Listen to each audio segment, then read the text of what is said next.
Howdy and hello everyone, and welcome to the 5008 Report, a series where I look into news, rumors, and whatever else is happening along those lines in the rail industry. Today we'll be looking at a recent deal made between Caltrain and Caltrans to lease the 3 Caltrain F40PH-2Cs and some Bombardier coaches to Caltrans for Capital Corridor service. So, let's get into it. First off, a bit of background. Up until 2024, Caltrain operated 23 F40PH locomotives, 20 F40PH-2/2 CATs, and 3 F40PH-2Cs. The initial 20 F40s from their service start in 1995 were retired along with their gallery cars for the Stadler-Kiss EMUs. The 3 2Cs along with their 6 MP36s and handful of Bombardier coaches were kept in service for the unelectrified San Jose to Gilroy segment. Caltrain also received Bombardier coaches from Metrolink that they didn't necessarily need anymore. You've probably seen a Caltrain contest with a Metrolink paint scheme. That would be why. This Gilroy portion is only utilized on weekdays during rush hour locomotives. The 6 MP36s and most of the coaches that actually wear their branding are enough for service, so to help Capital Corridor increase service and just in general see more reliable service, and so that Caltrain isn't stuck maintaining equipment that they aren't using, Caltrain will be leasing the 3 2C locomotives along with their Metrolink branded and other lesser used coaches and cab cars to Caltrans for use on Capital Corridor. To quickly ease the confusion for those not from California, Caltrans is our Department of Transportation. Caltrain is the commuter operator. They have very similar names, just try not to mix them up. So now on to the news. The info I'll be getting this from comes from this image shared on Reddit and this 32-page document that, if I remember, I will link in the description. So let's start off by diving straight into the big fat document. On page 8, the following is stated. Staff recommends that the Board of Directors of the Peninsula Corridor Joint Powers Board, JPB, or Caltrain, approves an agreement with the California Department of Transportation, Caltrans, for the lease of 3 F40PH-2C locomotives, 3 Bombardier cab cars, and 13 Bombardier coach cars. The agreement provides for the lease of these vehicles at a monthly rate of $12,300 per locomotive, $10,000 per cab car, and $8,600 per coach, totaling $2,144,400 annually. To sum all that up, Caltrain will be leasing all 3 of their 2Cs, 13 of their Bombardier coaches, and 3 of their Bombardier cab cars. Which ones exactly are not specified, but not like it really matters, because they aren't too different from each other.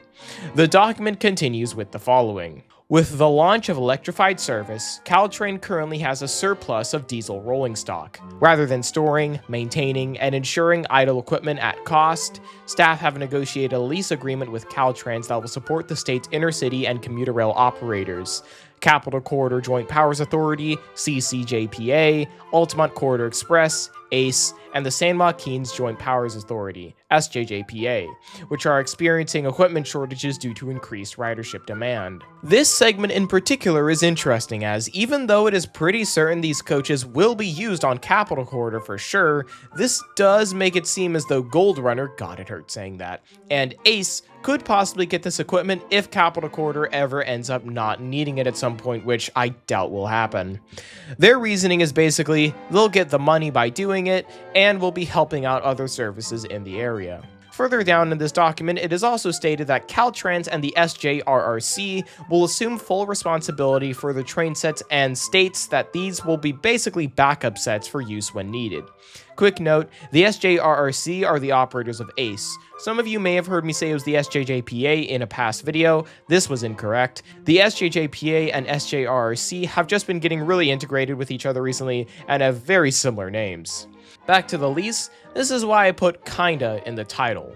This equipment will not be consistently used, or at least shouldn't be consistently used. Rather, it will act very similarly to how the Comet set works down here in SoCal for Surfliner. When something breaks or goes wrong, the set will be brought out to make sure a train doesn't have to be cancelled. The reason it won't be used in daily service for Capital Corridor will be because this set does not feature the amenities seen with Capital Corridor trains, mainly a cafe car, which, as we saw with Gold Runner, is not something people like to lose. Now, this does kind of go against the other image, which states they will be used for a service increase in 2026, but that is exactly what was happening with the Comet set when it went down to Surfliner, and it was only used when something broke despite the service increases. Further down in the document, it is stated that if Caltrain were to need this set back for any reason, such as a crash or just general help with service, they can get it back with a 90-day notice. Now, let's go over to the other document to get some general info on this set. The lease will go into effect in January of 2026. It is stated that the lease will end in 5 years' time, which means it will probably end in around January of 2031. So, for all you Capital Corridor rail fans, that will be more than enough time to catch this set at some point. This set will also be getting a vinyl wrap to hopefully match it with the Amtrak California paint scheme, meaning we'll get to see what an Amtrak California branded F40 and Bombardier coach will look like. 1402, eat your heart out. Now, with all that said, let's briefly go over what this will look like. Just a note, everything being said here is speculation, being said based on what was seen with the Surfliner Comet Cars set. First up, the Bombardier set will function just like the Comet set, in that it will not be mixed with existing coaches for obvious reasons. So the coaches will only be used if a consist is unavailable. The 3 F40s would probably be the ones that would see more frequent use, as these can be put on any Capital Corridor train to either cover or fill in for a broken cab car / locomotive. The coaches would most likely be seen mostly on the San Jose to Sacramento segment and will most likely not go to Auburn, but that's not an out-of-this-world thing like the Comet set going to San Luis Obispo for Surfliner, so don't completely write that one off. Past that, it's safe to say the initial run this set has on Capital Corridor will certainly be one hell of a day for Capital Corridor and its rail fans, but it's good to see things like this happen as it's just another step towards increased rail service in California. But with all that being said, that's what will soon be happening with Caltrain's last 3 F40s. Obviously, we will know nothing for sure regarding them being in service until the day comes for them to run, but for now, this is the best we've got. So, without much more to say, I hope you enjoyed this video, and as always, I was 5008 Creations, you were the viewer, and I'll see you in the future. Goodbye.